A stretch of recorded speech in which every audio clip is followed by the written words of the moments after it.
Last week, I was looking through my old video hard drive and I found this video.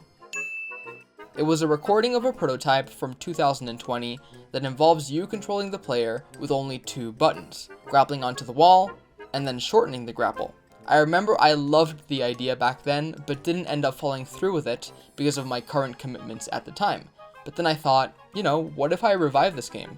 I've got 4 more years of experience now, and I'm sure I can improve the game in many substantial ways.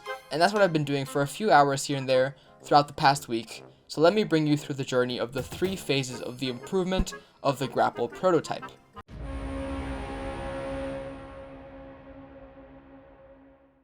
So part 1 of the video. This is what the original game started out as. It's basically got blockout graphics because I was just working on adding the mechanics, and this was actually one of the games that I used to learn Unity as I was transitioning away from GameMaker many years ago. I learned a bunch about shaders and lighting, and I even added this cool water reflection effect, and I was also super proud with how deep the implemented physics were. Even if you attach yourself to a moving object, everything works extremely seamlessly. However, even though everything was going really well, I wanted to have a more distinct art style rather than just these geometric shapes, and that brings us to the second part of the game's development in this video.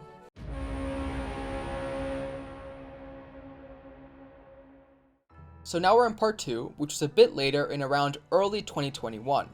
I did some research on potential visual styles, and in the end, I landed on something that was similar to Limbo. This is how it looked like, and at the time I thought it looked really great, but now I feel like it misses some originality, especially with the character and the grappling hook graphics. I think the struggle with the art style combined with not really knowing what approach to take in regards to the game loop is what resulted in me dropping the project, so for a long time this just lived in an old hard drive and I didn't even think or touch about it until last week.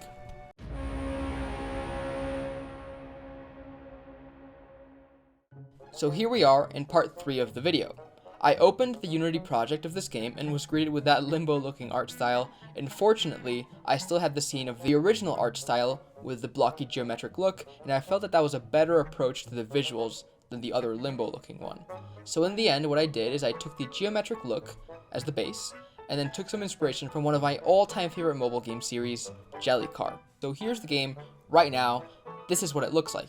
I added a papery background, thick outlines to make it more sketchy, and chose nice and bright colors to match the vibe from Jellycar.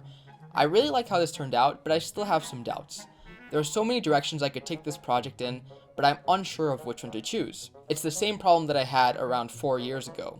The directions that I have in mind right now are making a difficult open world-ish game in the style of Getting Over It with Bennett Foddy or Jump King, making a speedrun platformer where you have levels and you get higher scores for beating them faster, having one giant kind of chill level but making it easy, so it's basically like Getting Over It with Bennett Foddy but not too difficult, and then finally making multiple chill levels like a Mario game. So if you're the kind of person to like games like this, I would really love to get your opinion, and if there's any interest I may turn this into a full game, but for now I'll just kind of see how everything pans out and decide later. A positive is that later this month, on Halloween Eve actually, one of my games is coming out, so I have an open slot to take another one into development. If you're interested, the game that's going to release is called Wanted Shadows, and it's an action roguelike with Octopath Traveler inspired graphics. If that sounds like your kind of thing, wishlist it below. It helps me out so much, and maybe it helps out the grapple game as well, indirectly. Anyways, that's it for this video. I'll see you all next time, and let me know the direction that you'd like to see the grapple game evolve in.